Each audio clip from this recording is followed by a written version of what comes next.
Hey nerds, welcome. Thank you for joining me today. My name is Atlas and I really like role-playing games. I play a lot of D&D, but I also play a lot of other tabletop role-playing games that are criminally underrepresented. So if you're interested in D&D or if you play a lot of it already and you want to branch out into other systems, but you don't know where to start, that's where I come in. One great system that I want to talk about today is the Adventure Game Engine, or the AGE system, which was created for the Dragon Age tabletop role-playing game. Yes, that Dragon Age. I will be covering Dragon Age in a later video, but today I want to cover another fantastic setting under the AGE umbrella that lets you be a hero in today's world right here, right now. So trade your halberd in for a Glock, your horse in for a Ferrari, and your evocation magic in for digital arcana, and join me as we dive into the fantastic and cinematic world of Modern Age.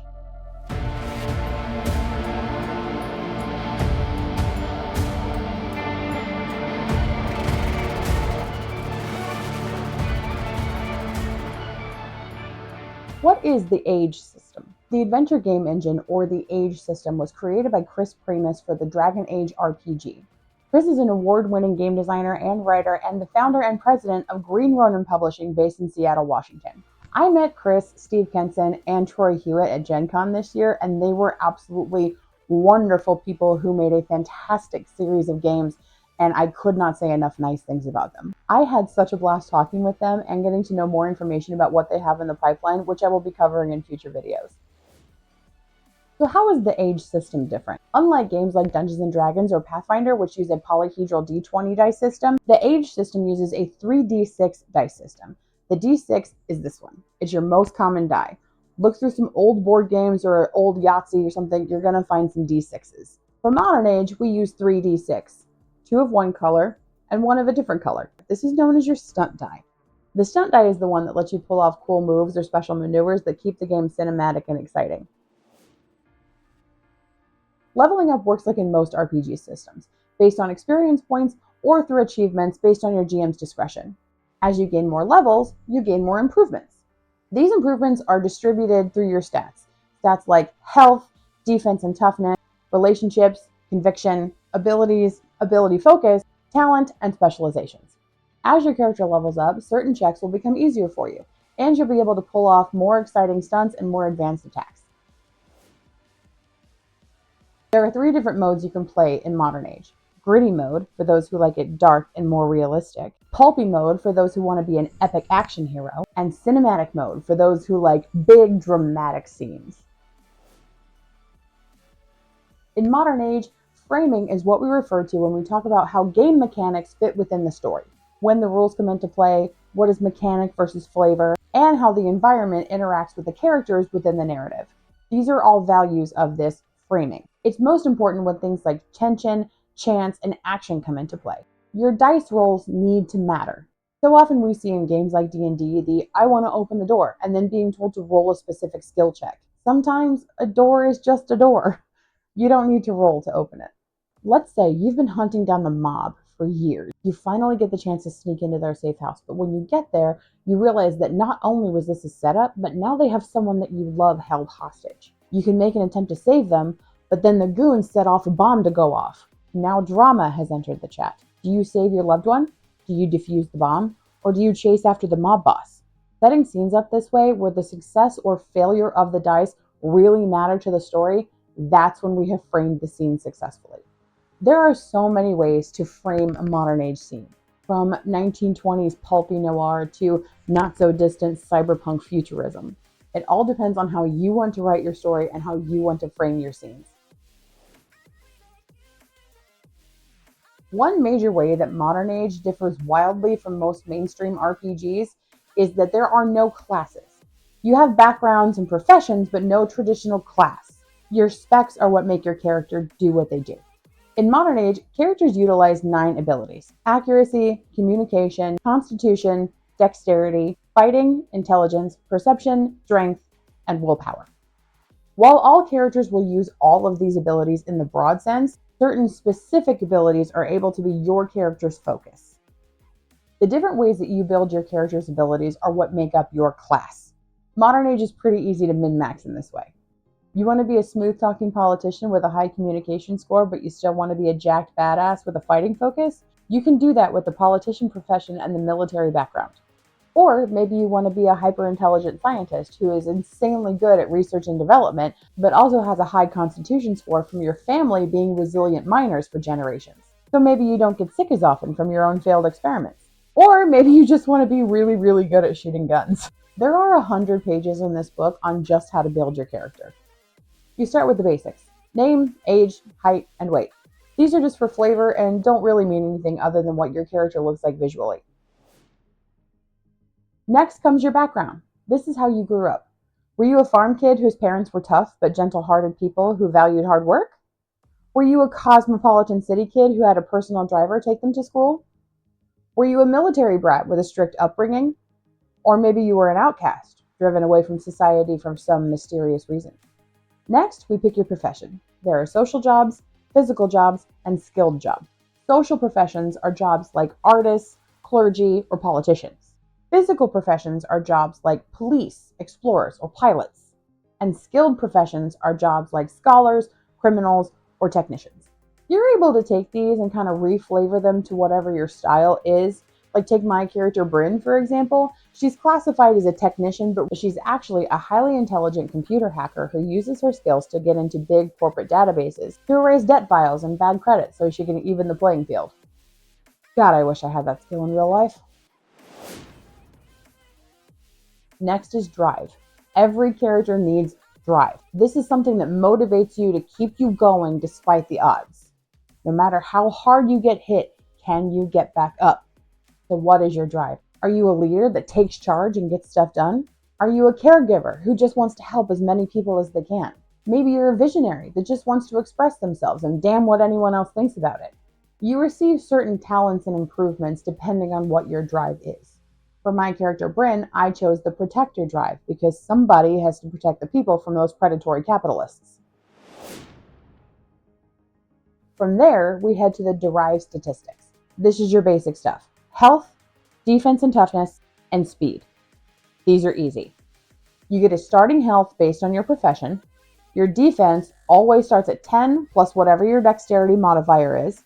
And since everyone is a human, your speed is also 10 plus whatever your dex mod is, but this may be flavored differently depending on if you have a mobility impairment or stature. Next up, we get into your goals, ties, and relationships. If you're running Modern Age, definitely take stock of what your players' long and short-term goals are. This will help give you ideas on where to take your story. Ties are what, well, tie you together. Maybe you grew up together. Maybe you were high school rivals. Maybe one of you is the celebrity crush of another player. Once you figure out your background, profession, drive, ties, and goals, you should have a pretty good idea of the relationships that you've managed to cultivate over the years. Friends, family, co-workers, enemies, lovers, they all make up your relationships. GMs, you can also use relationships to help flesh out your story and help your players achieve their goals. Okay, now what about those dice? The dice system in Modern Age is really simple once you know what you're doing. Everyone has 3 6-sided dice. It's these, the cubed ones. They're the most common dice in the entire world. You can scrounge through some old board games or that abandoned Yahtzee you never opened, and I'm sure you'll be able to find some dice in there. Rolling dice for ability checks works pretty much the same as every other RPG. When your GM calls for an ability check, you'll roll all 3 dice and then add the amounts together, plus any modifiers you may have in an attempt to hit the target number. The target number is essentially the exact same thing as a difficulty class or the DC for those of you who are coming from D&D. This is the number at minimum that you have to meet in order for your action to take effect. Depending on your result, you could succeed magnificently with stunts, allowing for very cinematic storytelling. You could just barely make it by the skin of your teeth, cutting it awful close. You could fail, but just barely. Maybe you tried to jump out of a window, but you couldn't quite make it, so you fell out, giving yourself a minor injury. Or you could fail spectacularly and just smash into the reinforced window, breaking your nose. Most of the time, all you need to know is whether you succeeded or failed at meeting the target number. However, there are some times that the degree to which you succeeded does matter, and that's when stunt dice come into play. When you roll doubles on any 2 of the dice, you will earn stunt points. The number of stunt points you get is equal to the number that's on the stunt die. The stunt die is the one that is a different color or style than the other 2. For example, I here have 3 dice. 2 are purple and 1 is red. The red one is going to be my stunt die. So if I roll doubles on any two of these dice, whatever number is on the red die is how many stunt points that I earned during that roll. The higher the number, the better you're going to be able to pull off that action. Roll a 1, barely pulled it off. Roll a 6, and you nailed it flawlessly and probably looked pretty freaking cool doing it. GMs will want to use stunt points for narrative purposes as well as any boons that they might be generous enough to give you.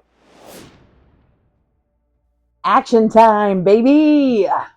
On your turn, you can take a major action and a minor action. Major actions are things like attacking an enemy or giving a teammate first aid.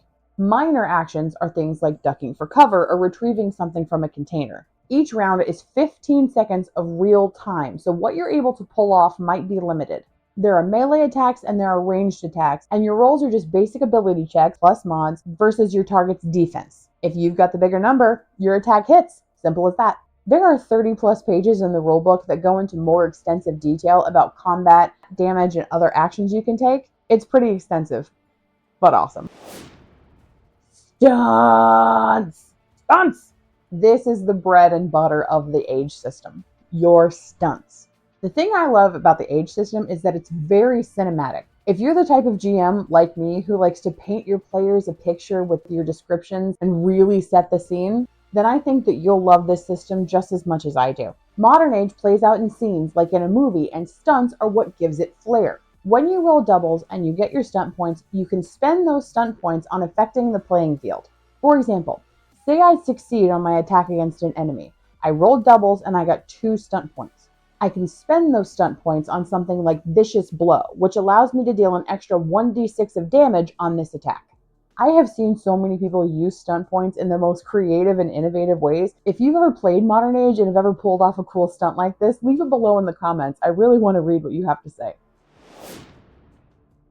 So you've heard me ramble on about combat, character building, and stunts. And you might be saying, Atlas, if this is a modern setting, there must be no magic, right? Oh, nay. This is a game of make-believe after all. Of course there's magic.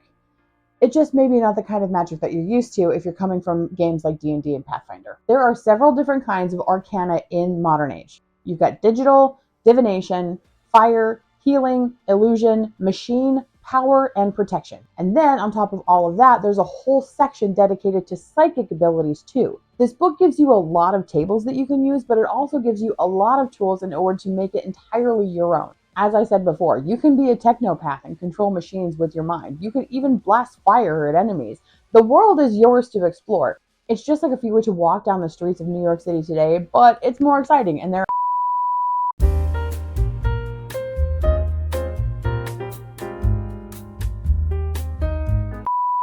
Moving on. For the game masters. Half of this book is just tools for game masters to be able to run the game. Not only fairly while following the rules, but also how to answer tough questions like, are multiple focuses possible? Is 2 people working together in a scenario during combat a test of 4, or does it fine-tune the scenario? There is everything from chase scenes to aerial combat to pyrotechnics to hazards, and that's before we even get to the adversaries or settings. Not to mention a host of rolling tables, alternative rule sets, optional add-ons. The possibilities are endless. They've really given you the tools to make this game entirely your own. Let's wrap it up. Look, we all love a good fantasy game. Who doesn't love dragons, am I right? But if you're looking for something a little more innovative and modern with all the beautiful drama of a gritty noir or a banger action film, the Modern Age system is for you.